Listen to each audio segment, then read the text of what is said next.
So, you want to go fast, son? Well, here are 10 cars that'll get you there, though you might want to consider something a little different.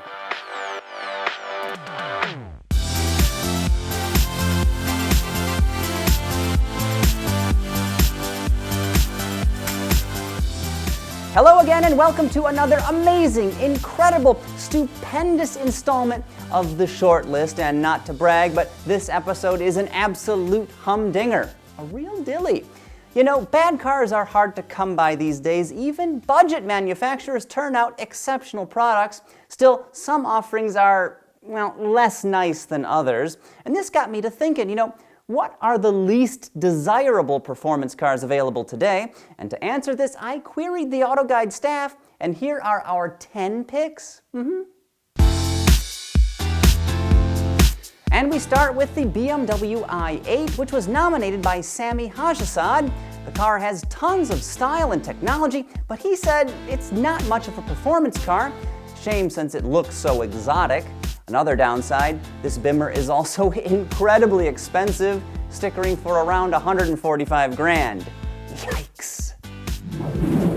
Next up, a surprising suggestion and a car I happen to enjoy quite a bit. It was nominated by our news editor, Sam McKechern. This can't be a real name. There's absolutely no way. Anyhow, Sam suggested the Ford Focus RS. And if you recall, this hottest of hatches is our 2017 Car of the Year, and it did extremely well in the recent Sport Compact comparison test we put together, coming in a close second to the Civic Type R. But Sam explained their rear differentials do tend to overheat during track use, one of myriad issues people are grousing about over on Reddit. So while it's great to drive and hella fast, perhaps the RS isn't a complete package. The number 8 car on this list of 10 is the Nissan Juke Nismo RS, which was hand-selected by our very own Jonathan Yarconi. Yeah, that guy. He's no fan of this tiny crossover, especially when equipped with 3 pedals and front-wheel drive, which is overwhelmed by the engine's 215 horsepower and 210 pound-feet of torque. He also noted that the gearbox is so repellent, it makes all manual transmissions look bad, and them is some strong words, folks. One vehicle I suggested is the Hyundai Veloster Turbo. Sure, it looks fun, but so does your typical Adam Sandler movie. With either, it only takes about 5 minutes to realize they're both terrible. Zip-a-dip-a-doo! Zip-a-dip-a-doo! Even with a 201 horsepower turbo underhood and a 6-speed manual, this car is meh at best thanks to sloppy dynamics. Another vehicles, yes, plural, nominated by Sammy is the Dodge Charger/Challenger Duet, built on Chrysler's aging LX platform, which was cobbled together from leftover Mercedes-Benz components. These cars offer uninspired handling even in upper trim levels. Now, that being said, Samwell did acknowledge they do offer some kick-ass engines. When you say V8, Hellcat, or even Demon? Surprisingly, the BMW M3/M4 was a vehicle combo suggested by 3 different AutoGuide editors, the Sams, that's Sammy and McKechern, along with Michael Accardi. It's true! To a T, they all noted the M3 has lost the magic that used to make it the envy of enthusiasts everywhere, and indeed, higher-end versions of the Chevy Camaro or Ford Mustang probably deliver more fun and for a lot less cash. In 4th place, we find the Fiat 500 Abarth, a cute little bugger with an unexpectedly roarty exhaust note.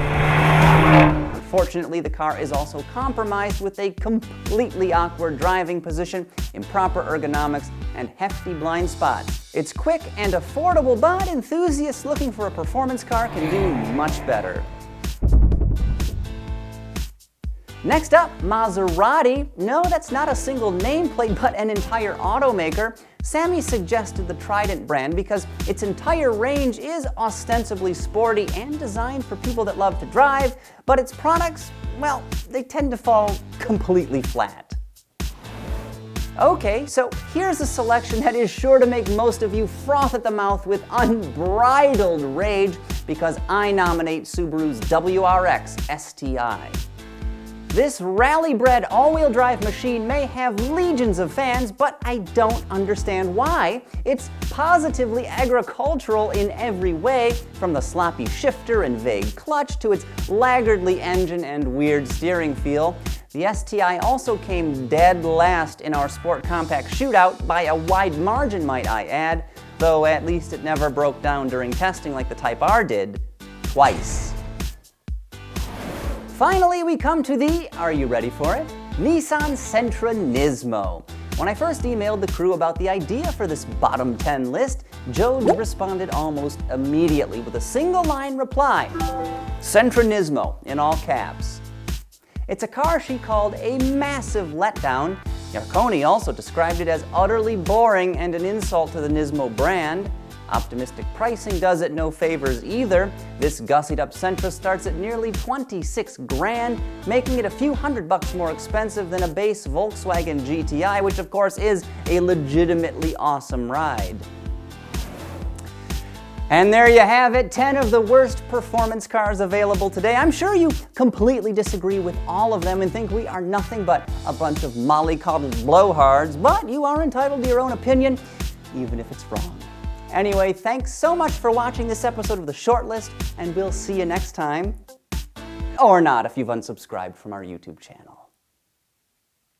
But why would you ever consciously want to do that? Then you'd miss out on more shortlists, the latest auto show coverage, vehicle reviews, comparison tests, and a whole lot more. If you're not already subscribed to the Auto Guide YouTube channel, do it.